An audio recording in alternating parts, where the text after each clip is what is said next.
Good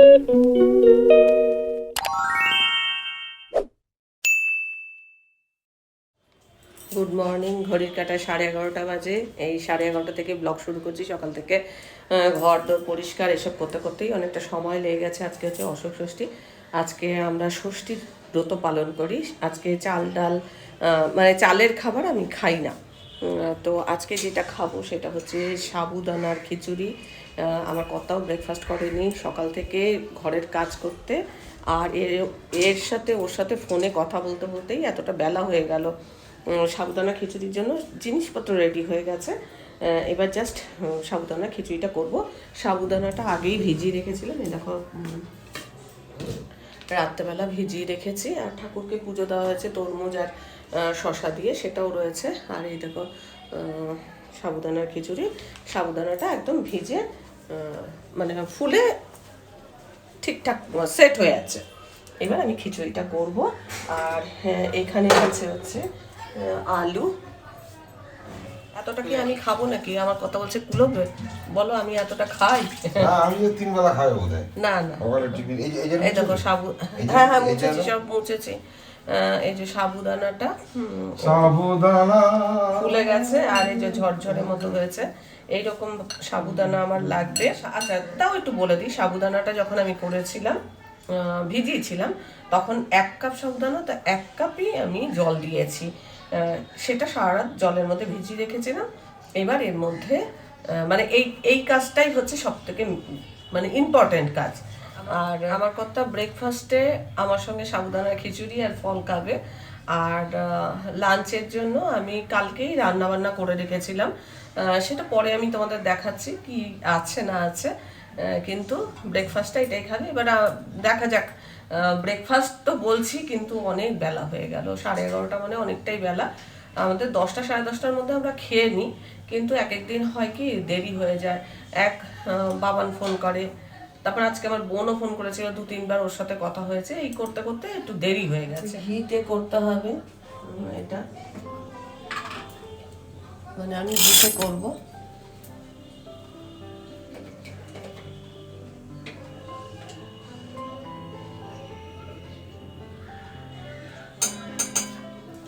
ঘিতে একটু গোটা জিরে ফোড়ন দেবো।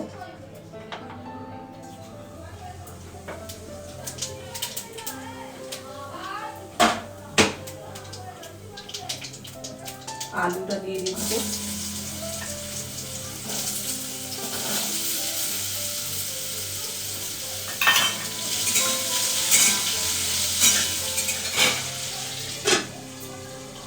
গ্যাসে আলুটা তো চাপিয়ে দিয়েছি, কম আছে চাপা দিয়ে রান্না করছি। ছোট গ্যাসে চাপা দিয়ে কম আছে রান্না করলে গ্যাসটা কিন্তু অনেকটা কম পড়ে। যেহেতু রান্নাটা আমি কম আছে করছি, তাই কোটাকুটির কাজটাও কিন্তু একই সঙ্গে আমি করে নিচ্ছি। এখানে 3টে কাঁচা লঙ্কা আর ধনেপাতা কুচি করে নিচ্ছি। ধনেপাতাটা গাছের ধনেপাতা ছিল, গাছ থেকে তুলে একটু ফ্রিজে রেখে দিয়েছিলাম। যত গাছ ছিল সব তুলে নিয়েছি। আর এটাই হচ্ছে শেষ ধনেপাতা এবছরের মতো। একটু লেবুর লাগবে, সেজন্য ফ্রিজে অর্ধেকটা লেবু আগে শেষ করব। তারপর আজকে আবার একটা লেবু এনেছে, সেই লেবুটারও অর্ধেকটা দেব, কেননা পুরোনোটা আগে শেষ করে নেওয়া দরকার। আর আজকে আমি তোমাদের সাথে শেয়ার করব, আমি যে ব্যাগটা তৈরি করছিলাম তার কিছুটা অংশ তো তোমাদের আগের ব্লগে দেখিয়ে দিয়েছি। আজকে আবার তার কিছুটা অংশ তোমাদের দেখাবো। তোমরা আমার সঙ্গে থাকো, তাহলে পরপর আমি কি করছি না করছি সেটা তোমরা দেখতে পাবে। তো আমার কোটাকুটি হয়ে গেছে। এবার আমি আলুটাকে আবার একটুখানি চাপা খুলে নাড়াচাড়া করে দিলাম। আর আমার লাগবে হচ্ছে বাদাম, একটু বাদাম লাগবে। বাদামটাকে গুঁড়ো করে নিতে হবে। সাবুদানার খিচুড়িতে বাদামের গুঁড়ো কিন্তু খুব টেস্টটা বাড়িয়ে দেয়। সাবুদানার মধ্যে ক্যালোরি কিন্তু অনেক কম থাকে। শ্রেয়া যখন এখানে ছিল, আমি প্রায় দিনই শ্রেয়াকে এই সাবুদানার খিচুড়ি করে দিতাম। আর ও এত ভালোবাসতো, প্রায় সময় বলতো, মা ওই সাবুদানার খিচুড়িটা করো না, সাবুদানার খিচুড়িটা খেতে খুব ভালো লাগে। যাই হোক, এখন এই যে বাদামটা গুঁড়ো করে নিচ্ছি। সাবুদানাটা যদি আগের দিন রাত্রে ভেজানো থাকে, তাহলে কিন্তু এই রেসিপিটা করতে খুব একটা সময় নেয় না। অনেকে আলু সেদ্ধ করে তারপরে এই রান্নায় ব্যবহার করে, কিন্তু আমি চন্দ্রমুখী আলু ব্যবহার করেছি, তাই কম আছে এটা আমি ভাপে ভাপে সেদ্ধ করে নিয়েছি। নুন চিনি তো অবশ্যই দিতে হবে। আর এখন আমি সাবুদানাটা দিয়ে দিলাম।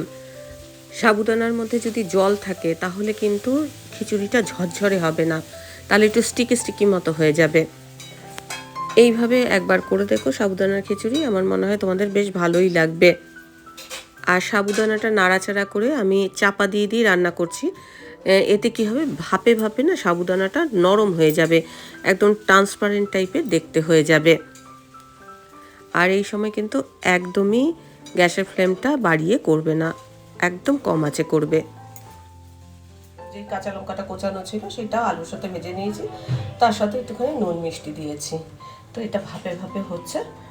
2-1 মিনিট পর এটা চাপাটা খুলে তারপরে আমি বাকি ইনগ্রিডিয়েন্টস মেশাবো, যেমন ধনেপাতার কুচি, বাদামের গুঁড়ো আর লেবুর রস। ব্যাস, সাবুদানা খিচুড়ি কমপ্লিট হয়ে যাবে।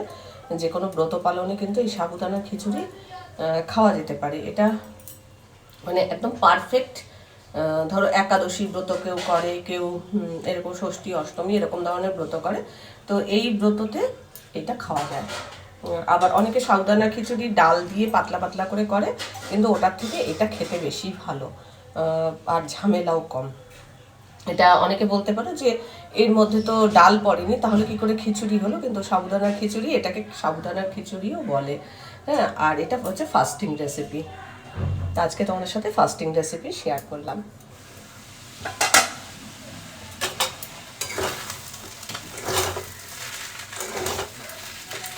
ধনে পাতার কুচি এটা আমি এবার মিশিয়ে দিলাম।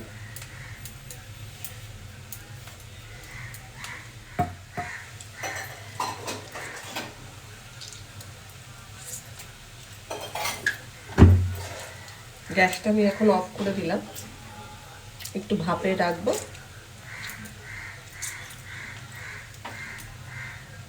ভীষণ গরম লাগছে, ঘাম হচ্ছে। এটা খেতে কিন্তু খুবই ভালো হয়। এই যে এবার দেখো আমি বাদামের গুঁড়োটা এবার দিয়ে দিচ্ছি।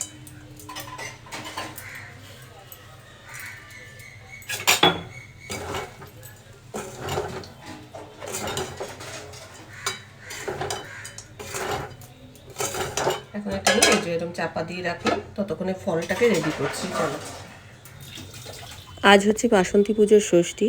এই দিন কিন্তু অশোক ফুলের কুড়িও খাওয়ার নিয়ম আছে। আমি যদিও অশোক ফুলের কুড়ি পাইনি, তাই অশোক ফুলের কুড়ি খাওয়া হয়নি। আর তোমরা কে কে অশোক ফুলের কুড়ি খেয়েছো কমেন্ট বক্সে কমেন্ট করে জানিও। কলার সাথে খেতে হয়। ওই জন্য সাবুদানার খিচুড়ি, তরমুজ আর শসা,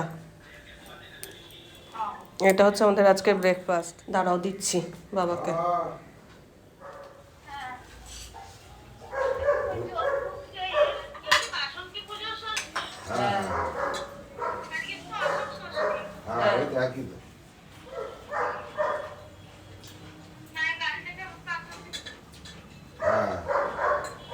এখানে অসুখ কাজ আছে, অন্য বছর ফুল হয়ে থাকে, ওই কোনো ফুলও নেই, কুড়িও নেই, একটাও ফুল কুড়ি দিচ্ছে নেই।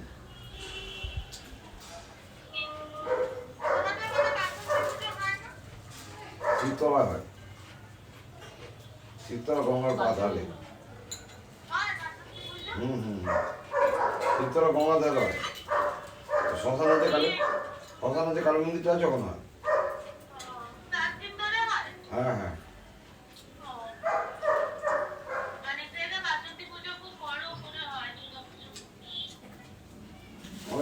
বিধান করাটা আগে হতো। আজকে এবেলার মতো রান্না শেষ, খালি ভাতটুকু করবো। একটু বাজারে নিয়ে যাবে, একটা জিনিস কেনার আছে, যেতে হবে। ব্রেকফাস্ট হয়ে গেছে, বাসন কোসন ওখানে ধুয়ে দিয়ে দিয়েছি। দুপুরে ওই একই খাবার খাবো, ফল আর এই সাবুর খিচুড়ি। এখন বাজারে যাচ্ছি, এই যে ব্যাগটা করছিলাম, এই ব্যাগটার জন্য একটা জিনিস কিনতে হবে। এটা পিছন পাশ আর এটা সামনের দিকটা, তো এটার জন্য একটা জিনিস কিনতে হবে। সেই জিনিসটা কেনার জন্য বাজারে যাচ্ছি। আমি দেখি জিনিসটা পাই কি। সকাল থেকে এই পরিষ্কার করতে করতে মানে অনেকটা বেলা হয়ে গেছে। এই জানলাটাও খুলে দিয়েছি।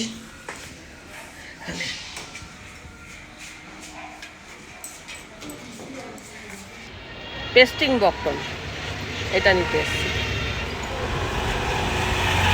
1 কিলো না না 500 না 500 জামরুল কেনা হয়েছে একটু ঠাকুরের জন্য তুলে রেখে। তারপরে এই মানে এই বছর প্রথম জামরুল এলো না, যেই ফলটা প্রথম আসে ঠাকুরকে না দিয়ে খাওয়া যায় না। আজকে যেমনি তরমুজটা এই বছরে প্রথম এলো, তাই তরমুজটাও ঠাকুরকে দিয়ে খাওয়া হয়েছে। আর জামরুল কটা ঠাকুরের জন্য তুলে রেখে তারপরে এখানে খাওয়া দাওয়া হবে। আর এবার বলি, ওই বক্রমটার দাম নিয়েছে হচ্ছে 75 টাকা হাফ মিটার। হাফ মিটারে অনেক হয়ে যাবে, হাফ মিটার আমার লাগবে না, কিন্তু কিনতে হয়েছে হাফ মিটার। এখন আমি হয়তো বলতে পারতাম 25 সেন্টিমিটার এত সেন্টিমিটার এরকম বলতে পারতাম, তাই হাফ মিটারই নিয়েছি। আর একটা চেন নিয়েছি, চেনটার দাম হয়েছে 7 টাকা। এই হচ্ছে আমার খরচ। ধরো বক্রমটা আমার যেটুকু খরচ হবে তাতে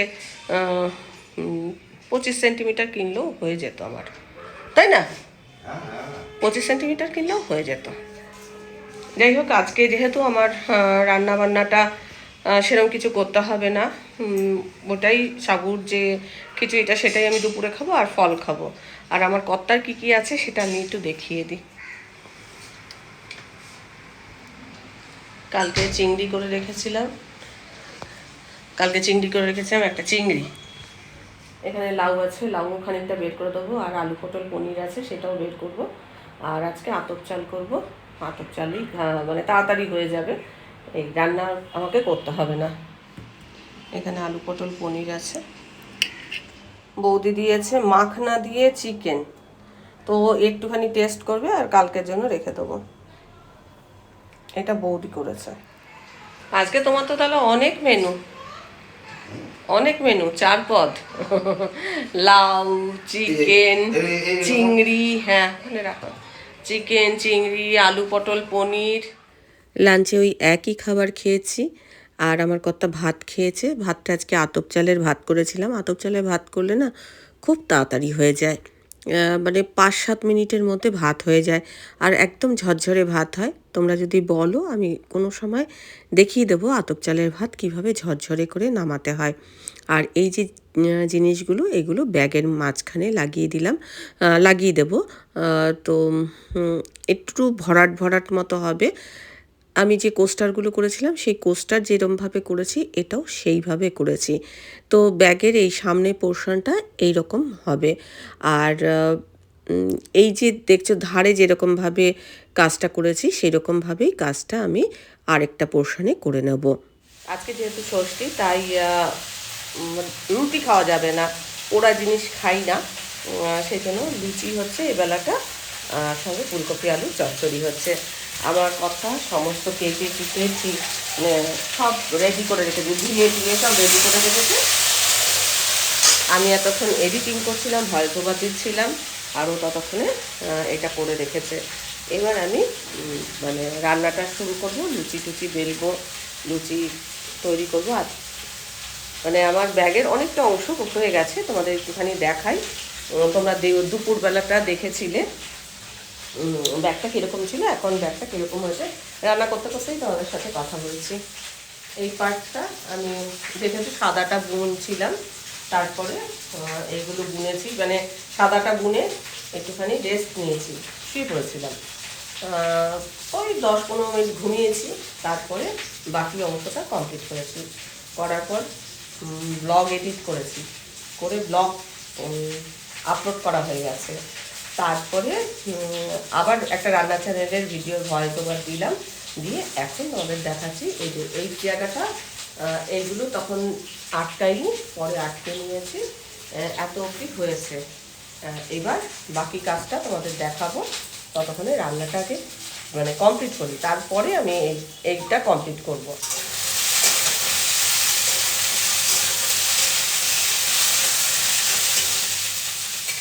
নতুন খাবার হচ্ছে ডগ ফুড, কারণ ও তো রুটি খাবে না।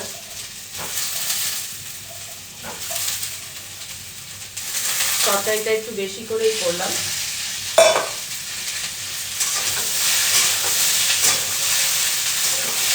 আমি বড় উনুনটা থেকে ছোট উনুনটাই নিয়ে নিলাম, এটাতে করতে বেশি সুবিধা মনে হয়। হাই ফ্লেমে অনেক সময় জ্বলে যাওয়ার সম্ভাবনা থাকে, কেননা এদিক ওদিক কাজ করছি, সঙ্গে আবার এটাও করছি, সেই জন্য এখন ছোট গ্যাসে কম আঁচ করে রান্নাটা করছি। আর চলো এবার লেচিগুলো করে নিই, তারপরে দেখাবো আমি ব্যাগের বাকি অংশটুকু কি করছি না করছি সেটা দেখাবো। আজও কমপ্লিট। আজকে লুচিটা আটা আর ময়দা দুটো মিশিয়ে করছি। দুবেলা লুচি পরোটা খেতে একদম ভালো লাগে না, ওই জন্য আগে আর কি সাবুর খিচুড়িটা করেছিলাম। আর এই যে দেখো বক্রমটা পেস্টিং বক্রম আমি নিয়েছি। পেস্টিং বক্রম নিলে কি গরম যদি কিছু এর উপর দিয়ে চালানো হয় তাহলে এটা সেটে যায়। যেমন আমি এর উপর দিয়ে ইস্ত্রিটা গরম করে চালিয়ে দেবো, তাহলে এটা বক্রমটা ওই যে কাপড়টা দেখেছো সেই কাপড়টার মধ্যে সেটে যাবে। এটা গরম করে তারপরে এটার মধ্যে পেস্ট করে দিতে হবে, এটা লেগে যাবে আর একটু খড়খড়েও হবে। এটা এখন লেগে গেছে আর একটু মোটা সোটা হয়েছে, শক্তপোক্ত হলো আর কি। একইভাবে ওই আরেকটা যে পোর্শন সেই পোর্শনটাকেও লাগিয়ে নেবো। লুচি ভাজছে আমার কতটা ফুলকো ফুলকো দারুণ হচ্ছে।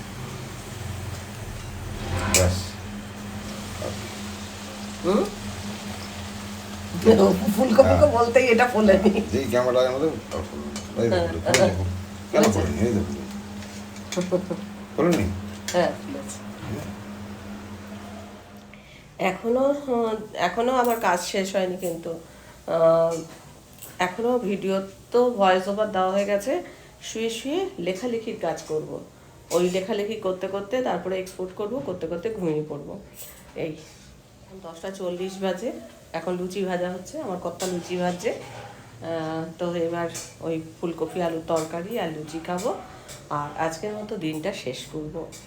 ব্যাগটা তো একদিনে কমপ্লিট করা সম্ভব না, কারণ এটা হাতের কাজ, এ তো মেশিনের কাজ না। মেশিনের কাজ হলে তো ঝটপট হয়ে যেত, কিন্তু এটা যেহেতু হাতের কাজ একটু তেড়া বেঁকাও হতে পারে। ব্লগগুলো দেখতে থাকো, মানে কয়েকদিনের মধ্যেই ব্যাগটা কমপ্লিট করব। আর যতক্ষণ না ওটা কমপ্লিট করছি ততক্ষণ পর্যন্ত আমার শান্তিও নেই। তো চলো আজকের মতো ব্লগটা এখানেই শেষ করছি। ব্লগটা দেখে ভালো লাগলে অবশ্যই একটা লাইক দিও, প্রচুর প্রচুর শেয়ার করো। আমার চ্যানেলটা ভালো লাগলে অবশ্যই সাবস্ক্রাইব করে আমার পাশে থেকো। আজকের পর্বটা আমি এখানেই শেষ করছি। দেখা হবে নতুন একটা পর্ব নিয়ে, নতুন কিছু নিয়ে। ততক্ষণের জন্য টাটা।